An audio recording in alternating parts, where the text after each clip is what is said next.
Hey everyone, Horseman here, and this video will be detailing my thoughts and impressions of Final Fantasy XIV from the perspective of someone who has picked it up for the first time after the second expansion release. I'm also a previous Warcraft player, and this perspective will come from someone who has already put in about 191 hours into it. As you can see, there are diverse worlds, great graphics, and that old Final Fantasy vibe. So I figured I'd go ahead and give it a shot after being so gun-shy after Final Fantasy XI and its unforgiving gameplay. For those of you that remember, you'll probably know exactly what I'm talking about. This game does appeal more to the casual gamer and those who just enjoy playing through the story and its environments alone, but also offers plenty of multiplayer activity.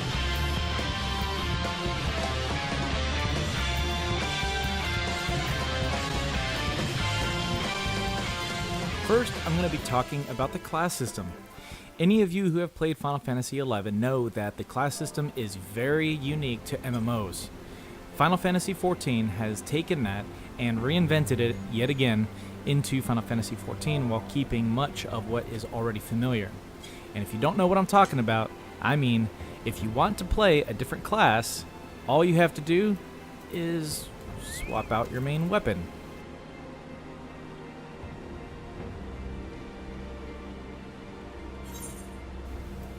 Whatever weapon or tool that you hold in your main hand slot is going to determine what class that you're playing, whether it be a battle type class such as this, a bard, or a crafter such as a leatherworker, a miner, or whatever have you. You have the ability to assign gear sets to each of these, so that way you can also easily turn around and switch between these different job classes on a whim. You don't have to go back and change anything out. So long as you have the equipment in your inventory, you're going to be able to put everything on immediately. And you also have the ability to rather than create a whole new character, if you want to play a different type of class, you can keep the same character and just simply change out what you have in your main hand. They also have an auto-equip feature which will look at whatever's in your inventory and determine what is best in your inventory for your particular class. And I'll demonstrate that right now by swapping out some equipment.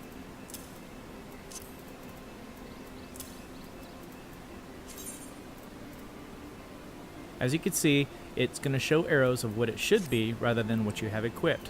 You hit OK and it's going to go ahead and equip that for you. Then you can turn around and hit that little swirly button which will update that particular gear set to the latest equipment, and it also gives you your item level number. If you want to switch classes, simply press that button on that gear set if you've already set it to it, and in this case I've changed myself to a samurai, which is level 50, as opposed to my bard, which is level 60. And I can also do it from the inventory screen there, or the character screen there, or and those same buttons that I've dragged down to the action slot will also allow me to change it from there.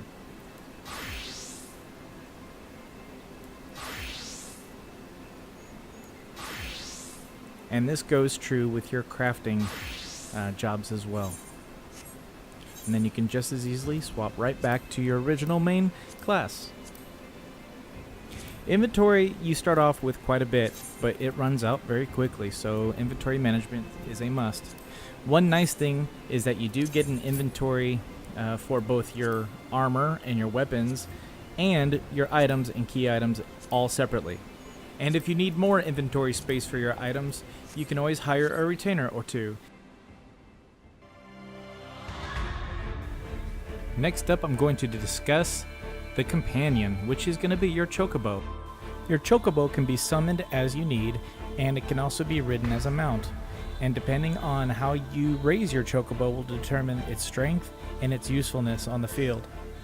Of course, if you like to storytell with them, you can do that as well.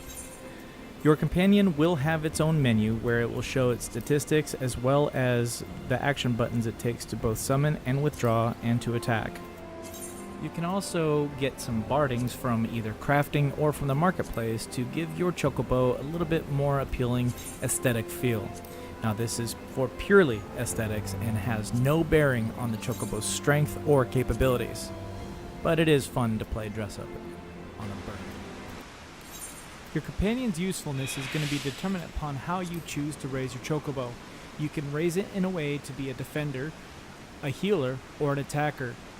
As a ranged, I decided to choose more on the defender/healer side as opposed to the attacker due to the fact that I need something to take away the aggro when I'm trying to attack it from afar.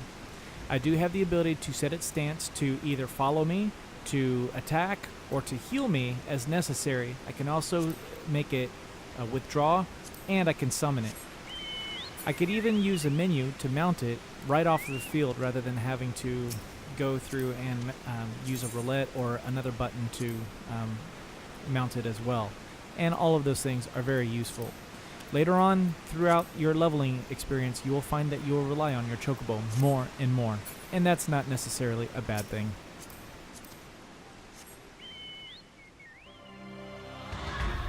Abilities, actions, and traits are very important, and Final Fantasy XIV does things a little bit differently with how they set up their class and role-based abilities. So let's get into that real quick.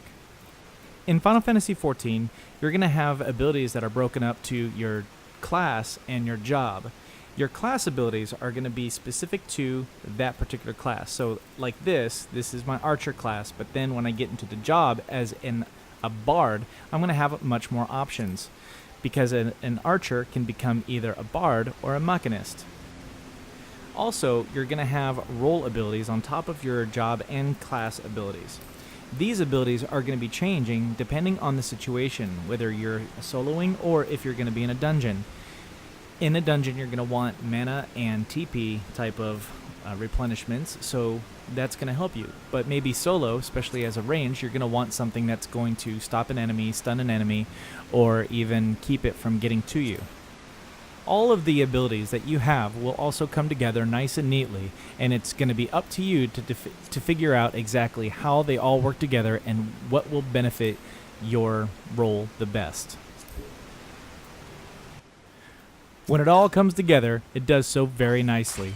Your companion will fight with you, and all of your abilities complement each other to get nice, quick, and efficient kills. Next up is the Duty Finder. For those of you who have played games like World of Warcraft, this is just like the system, looking for a group or looking for a raid. It's a way for you to find a party in order to tackle complex objectives. The Duty Finder is going to be a system that is employed to help you find groups for dungeons, for raids, trials, and more. Some of these are only going to be unlocked as you progress through the main mission, and also through, just like the LFG and LFR, it will put you in a queue and put together a group for you, and it does take time depending upon the role in which that you're going to be playing. Just like in other games, if you're playing a tank or a healer, your queues are going to be very short, but as a DPS, you're looking at a 15-minute average wait time at a minimum. I don't show it here, but there is another system called the Party Finder, which is very different, that enables users to put together their own parties without having to use the system to automatically place people together in order to accomplish certain tasks, whether it's to farm stuff, to take on trials, to take on the hardest difficulty of dungeons, trials, and raids, and it's essentially going to be your pug system. While in group, you're going to be taking on the very familiar holy trinity of MMOs, where you're going to have a tank, a healer, and a couple DPS.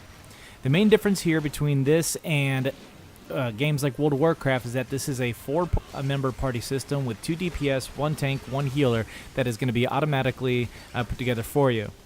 Now, in previous games like Final Fantasy XI, you didn't want to take on more than 1 mob at a time, but in this case, it's just like other MMOs where it's okay to go ahead and pull half the friggin' dungeon to go ahead and try to get as much AoE as possible, if of course your tank and your healer can take it. But The problem with this is that AoE abilities aren't quite as strong as your single targets, and therefore it could possibly make it so that the tank gets hit more often by more enemies unless you start taking them down one at a time, which is why it's very important for the DPS to coordinate with each other and make sure that you're focusing targets rather than splitting DPS if you're not AoEing in this case. Dungeon bosses are just like other bosses in other MMOs. You're going to cross a threshold, and in time, in this case 15 seconds, that threshold will be closed off to anybody who might be lagging behind. So it's important to make sure that your entire party is there to attack the boss. Just like any other boss in other MMOs, there's also mechanics that should be followed, and in this case we also have telegraphs that are going to be put on the floor for everyone to avoid, with probably an exception of the tank in most situations. In this case, we'll see that the big mechanic here is to make sure that the enemy is in this glowing purple light. If it's not in that glowing purple light, then it becomes invulnerable. So these are all things that should be taken into consideration when fighting bosses. Up in the top left-hand corner, you'll see a limit gauge being filled up slowly. Now this is kind of more or less your ultimate ability, and only one person gets to use it as it gets full. I'll show you what that's all about here in a little bit. After the bad guy dies, he's going to go ahead and drop a treasure coffer, which is going to give you loot, and for which you can go ahead and roll on. You can take a look at it, you can try it on, you can do some item comparison, and you can roll either need, greed, or pass.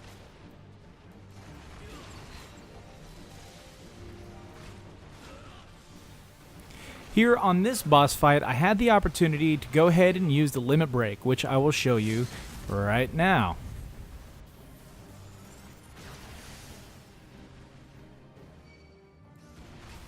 Typically, there will be 3 different levels of limit break, and depending on the situation, will depend on how many levels are going to be available to you.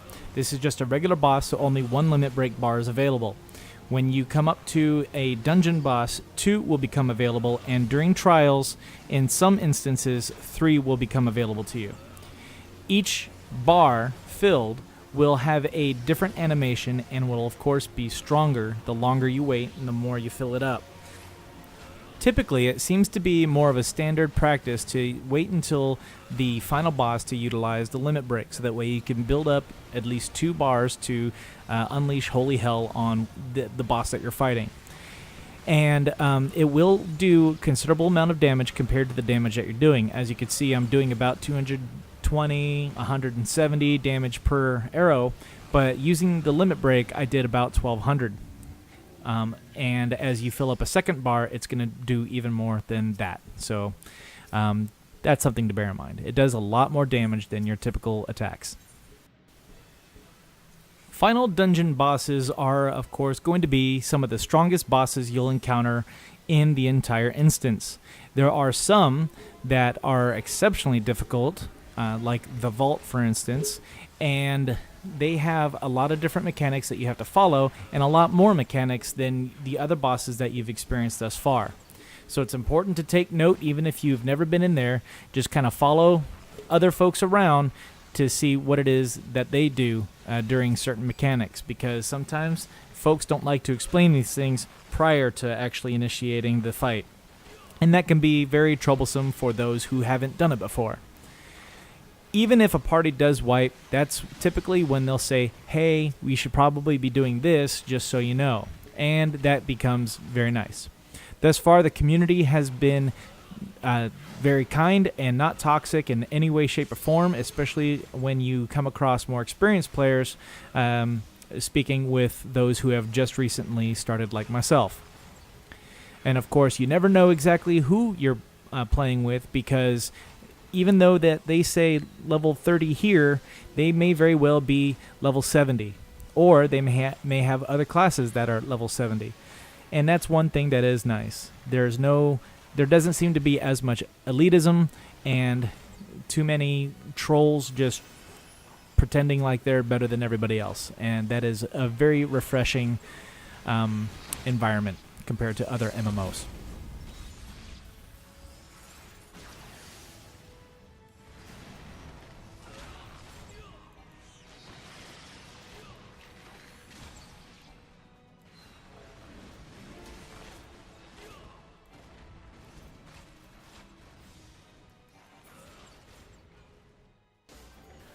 Other duties that you're going to be coming across are specific towards the main scenario quest, otherwise known as the MSQ. That's going to be a term that new folks are going to have to get used to, because those are going to be needed to do in order to get any further in the storyline, and I'll talk about that later. Now, these are going to be duties that is going to pit you up against a boss or a series of bad guys that may or may not have mechanics, but they're going to be tougher enemies than what you're typically accustomed to out in the PvE environment, but not quite as hard as those that can be found in dungeons. You're going to be alone, save for the fact that there are going to be some NPCs helping you out, but those NPCs aren't going to be doing things and fulfilling roles like tank but they will heal you, so there's a very low chance of actually failing this, but it can happen if you're not killing the right things in the right order or doing the right things. So just keep that in mind, that it is possible to fail these things, and when you do, you have to start all over again, and a few of these are pretty long. Okay, before I get into the actual quest, I'm also going to be talking about fates. This is what's called a fate. You're going to join into a fate just by walking to a certain area of the map, which is going to be colored purple with an icon on it that's on the map. And you may be required to kill a certain number of bad guys, perform certain tasks, or just kill a boss, like in this case. In this case, I am going to be taking down an actual boss. And they are a little bit harder than your typical just runabout enemy, but some of them can kick your butt pretty bad if you're not careful. In this case, to be honest, I probably would have had my butt handed to me, but I left the fate circle, and that automatically made the bad guy go ahead and hold aggro on my chocobo, which then allowed for me to be able to pummel it from afar. So that's just kind of a cheesy way of doing this thing.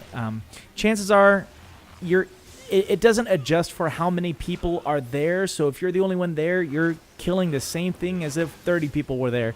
So sometimes there's going to be a lot of folks there to help you out, and other times there's not going to be anybody else to help you out. But these do offer up good rewards. They're fairly quick, and they also reward either gil, which is the main currency of the game, or they could also give to you some seals for your grand company, which is a whole nother basket that I can talk about if it's something that you guys are interested in. Lost my chocobo, but fear not. Chocobo can be resummoned after the fight is over.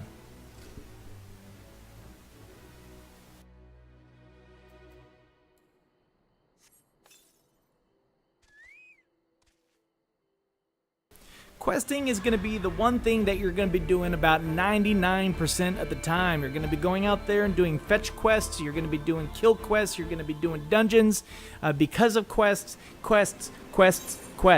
Now, there are different types of quests, and your quest log is going to be an invaluable tool to help you organize it. Now, it's not very often that this thing just becomes absolutely full, but when it does, and you end up having more quests than what your regular tracker on the right-hand side there underneath your mini-map has a tendency to hold, then you can go ahead and organize it. You can either shut off that quest like I did with that top one there, or I can go ahead and specifically prioritize some to show up on the tracker to help me get through those as quickly as possible, and then turn them off as they become complete to make room for other ones that I have yet to complete. So questing in and of itself is probably also my biggest gripe about this game. And the reason for it is because in other MMOs, if new content comes out, chances are you don't have to do a long string to get into the expansion packs or to the new content. You can almost, as long as you're at the right level, you can just pick it up right where you're going and just go right on into it. Just like from expansion to expansion to expansion in World of Warcraft, you can if you hit the level cap, you're level 60 or 50, you can go to Burning Crusade. Within reason. I think it's like a give or take 2 levels or whatever, and you can just go right on into that next content. Well, this is not the case. In order to get into the expansion packs content, you have to finish the main scenario quest, the MSQ. And just to give you an example, in A Realm Reborn, which is the basic version of this game without any of the expansions, about 285 quests that you have to complete. That's just the main quests. That doesn't include any of the side quests. 285. And then on top of that, after the actual main part of the quest line for the big story there, it puts you into this secondary quest line that is not as good, and the rewards are absolutely terrible, but you have to get through them in order to continue on and progress through the game. Now, you do have the ability to bypass this if you wish to by paying a certain amount of real money at the MOG station to bypass that storyline and go ahead and continue. But you do miss out on all of the rewards, all of the experience, all of the money, and in order to progress. But it does get you there. And I honestly had to do that for the secondary part of the quest line for A Realm Reborn, so I can get into Heavensward, because it was just so bad. I heard that they did some massive improvements for Heavensward, and so far so good, but I haven't finished the main part of the quest line just yet. So as for my final thoughts of this game, I have to also inject the fact that I absolutely 100% love the music and the visuals that I see in this game. Sounds and otherwise are, I think, just mediocre at best, but they have that Final Fantasy vibe that bring back a lot of good feelings from the past. Speaking of which, the references to other games in here is just amazing. Everything from Final Fantasy 1 to current to even games that aren't Final Fantasy at all, such as Vagrant Story. And I think that those are great additions, and I don't want to get into spoilers, but needless to say that Final Fantasy 4, Final Fantasy 7, Final Fantasy 6, and many more are referenced heavily into this game, and I love it. I love seeing all those references, and I love seeing everything to bring back old memories. I mean, just as one example, there is an entire race of beastmen that are from Final Fantasy XII. They were enemies. So things like that, I think, help for the fan and are underappreciated for those who have played Final Fantasy for the first time in Final Fantasy XIV. So I feel bad for those kind of folks. After about putting 191 hours into this game, after picking it up post-release of Stormblood, I have to say that I am thoroughly enjoying it. The community is great. The graphics are phenomenal. I mean, there's so much detail that goes into them. The music brings back a lot of memories, and I just really enjoy playing the game. I enjoy the mechanics. I enjoy the systems, and I have to say that the dungeons are fun. PvE is fun. And at least all of the elements that I've played thus far. So I have to say that I would highly recommend this to anyone who's looking for an MMO to play, or a new MMO to play. If you're tired of the one that you're playing right now, I think this is going to be a good thing for you. Okay, that's about it for now, and I hope you enjoyed this review. I hope you enjoyed the discussion. If you did, please throw this video a like and subscribe. I may be posting more as I continue my progress to 70. All right, thank you for watching. Horseman out.